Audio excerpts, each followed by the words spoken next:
Sobat Pendidikan, dalam penyelenggara sebuah lembaga pendidikan, manajemen sekolah memegang peran penting dalam menciptakan iklim yang terarah, tertib, dan juga berorientasi pada pengembangan karakter. Setiap sekolah dituntut untuk memiliki kultur yang kuat sebagai landasan terbentuknya perilaku, nilai, serta kebiasaan warga sekolah. Berangkat dari permasalahan tersebut, kami mengajak Anda semua untuk lebih dekat dengan SMA Muhammadiyah Kolombo, sebuah sekolah yang berada di tengah masyarakat yang dinamis, namun tetap menjaga identitasnya sebagai sebuah lembaga yang berbasis Islami.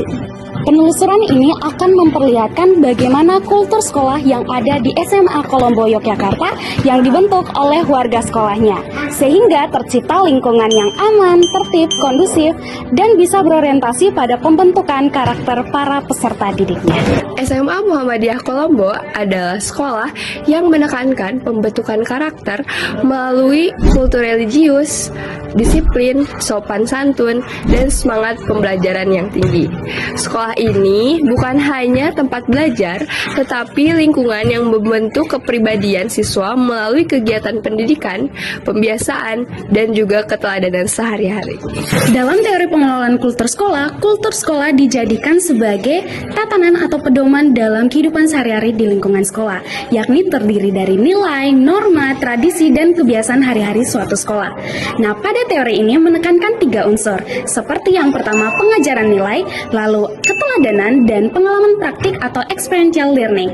Nah, di SMA Kolombo sendiri memiliki 3 unsur ini yang akan kita lihat bersama dan saksikan.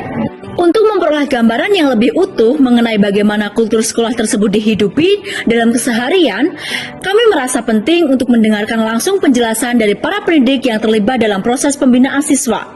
Karena itu, pada bagian berikutnya kami akan berbincang dengan salah satu guru yang bernama Ibu Cici di SMA Muhammadiyah Kolombo untuk memahami bagaimana nilai, kebiasaan, dan tradisi sekolah dijalankan dalam aktivitas belajar maupun kehidupan para siswa.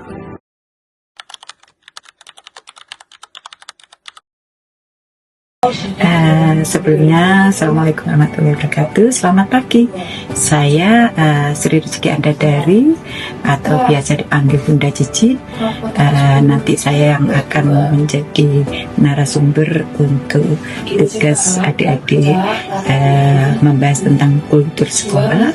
Alhamdulillah saya sudah 32 tahun di Asabul Ibu, siap untuk membantu adik-adik.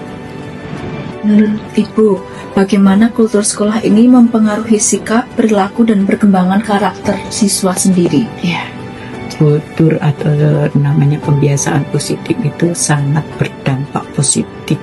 Jadi kalau kita mengajak tentang kebaikan atau adab atau apa yang tadi saya sampaikan, itu alhamdulillah dampaknya sangat baik. Pertama, bagaimana anak-anak menjaga adabnya, bagaimana anak-anak menjaga maaf ibadahnya, lalu kedisiplinannya, lalu apa yang itu sangat berdampak pada mereka dan kelanjutannya. Jadi seperti tadi Bunda sampaikan, dampak dari kultur yang positif, kultur yang bagus itu nanti akan menjadikan satu pembiasaan yang baik sehingga akan melekat pada diri anak-anak didik kami atau murid-murid. Baik Bunda, di sini kami ingin bertanya mengenai implementasi kultur dalam prakteknya. Nah, bagaimana guru-guru termasuk Bunda sendiri berperan dalam menanamkan kultur sekolah melalui tindakan dan interaksi dalam kehidupan sekolah sehari-hari? Iya. Jadi di dunia pendidikan, kalau kita mengajak kebaikan pada anak didik atau semua anak, yang pertama harus memberikan teladan, contoh, memberikan contoh-contoh dalam kultur itu. Misalnya kalau anak-anak dalam artian ibadah, ya kita memberikan contoh untuk ibadahnya juga bisa lebih baik lagi.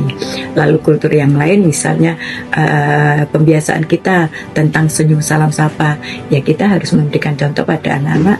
Misalnya mohon maaf Bunda, ada tamu, kalian Anda semua tamu, ya Bunda harus memberikan senyum salam sapa itu, senyuman dan lain sebagainya. Itu satu tindakan atau implementasi yang diberikan guru atau Bunda sendiri pada anak-anak didik untuk mengajak melaksanakan kultur-kultur itu.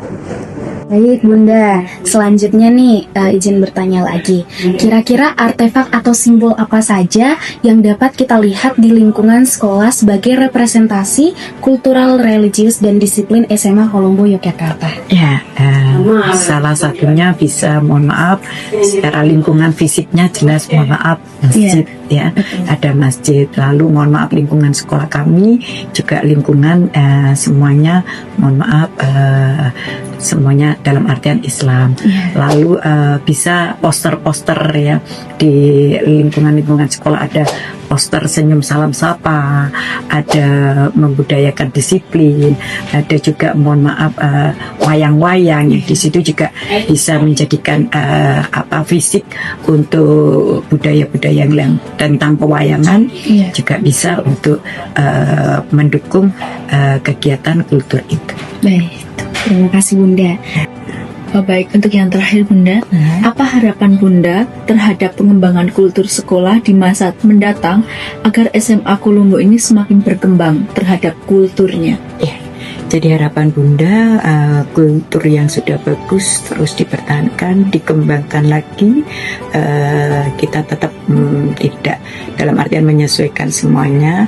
Jadi sekali lagi kalau kultur itu terus dikembangkan untuk menjadi pembiasaan-pembiasaan yang baik, insya Allah anak-anak atau anak-anak bangsa ini juga akan menjadi anak-anak yang hebat, anak-anak yang terus menjaga kultur dan adabnya, sehingga bangsa ini terus dengan istilahnya pemuda-pemudanya mempunyai jiwa-jiwa yang baik karena terus menjaga kultur dan adab-adabnya masing-masing. Itu jadi sangat terus berjuang, terus memberikan semangat pada mungkin guru-guru muda untuk terus mengembangkan kultur SMA Kolombo secara baik, sehingga menjadi sekolah yang bisa dipercaya untuk menguatkan karakter anak-anak kami menjadi anak-anak yang menjaga adab, sehingga bangsa ini bisa lebih baik. Kita telah melihat bagaimana SMA Muhammadiyah Kolombo menumbuhkan kultur sekolah yang kuat, terarah, dan konsisten dalam kehidupan sehari-hari. Setiap nilai, kebebasan, dan keteladanan yang ditanamkan menunjukkan komitmen sekolah untuk membentuk karakter siswa secara menyeluruh. Semoga apa yang sudah kita lihat dan saksikan bersama dapat menjadi inspirasi dan rujukan bagi sekolah-sekolah lain, sehingga bisa membentuk kultur pendidikan yang lebih positif ke depannya. Karena kultur yang baik bukan hanya dibangun, tetapi dirawat setiap hari demi lahirnya generasi yang berkarakter dan berintegritas. Sampai jumpa pada kesempatan berikutnya.